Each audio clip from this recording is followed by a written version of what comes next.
Well, if you haven't gone outside yet, make sure you're way out there because we're looking at a pretty great sunset right now after a pretty hot and interesting week. And we're watching the temperature change over the last 24 hours because we're setting up for some stronger storms that we definitely saw earlier this week with some higher winds. Of course, we're on the lookout for some of those too coming in from the north.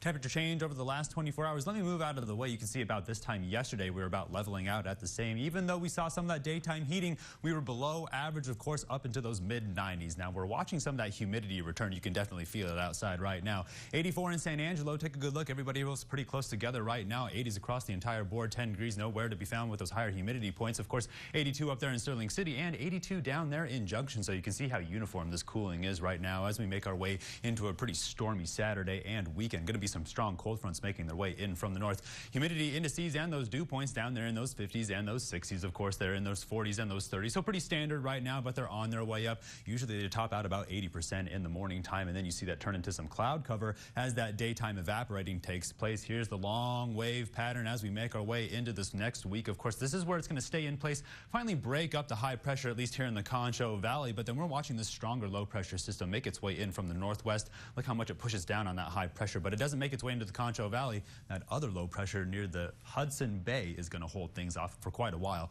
Water vapor showing you where we're tracking those pockets of moisture and those pockets of dry air. You can see how much it's lifting this area across the Ohio River Valley. Then, of course, it's spilling all that moisture in from the Rocky Mountains down into the Concho Valley and across the Panhandle. Look how fast it's moving right now. We take you into the water vapor where we're seeing waves of this moisture that we're going to be looking at in the Concho Valley. Look how much the air displacement pulls all that moisture up into the Concho Valley, and we stay right on the edge, definitely Junction in the crosshairs as we make our way into this weekend. Look how much it splits across the severe weather outlook. There's the severe weather we saw all day. Here's a huge break across the entire Concho Valley where we saw it snaking earlier this week. Then we see another wave make its way off towards the Gulf Coast and the East Coast where they are still seeing a lot of convective activity. Take a good look at the satellite. This has been a severe thunderstorm watch all day for South Dakota and Nebraska and their panhandle. Then, of course, for our panhandle, we're still watching some of that severe thunderstorm watch overnight while we're still watching that spilling effect and that high pressure pushback. There's the dry air we're talking about, and there's that lifting off towards the east where it's still just lingering around Jacksonville, if not areas of Georgia.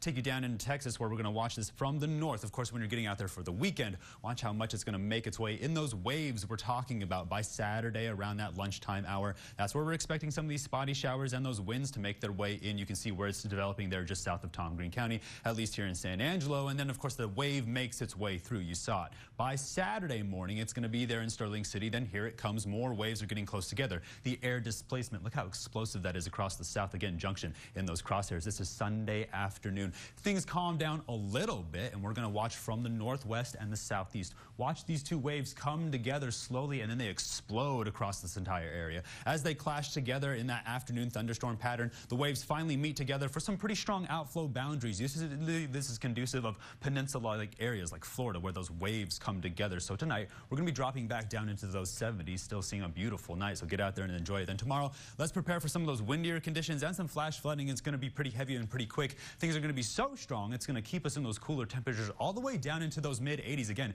we were below average today, even though it was pretty muggy out there. It's going to linger around so long with that long wave trough. It's going to continue to keep us in those lower 90s while we still hold on to strong opportunities for afternoon thunderstorm activity. Stay tuned. More with the break. You're watching KSAN News at 10.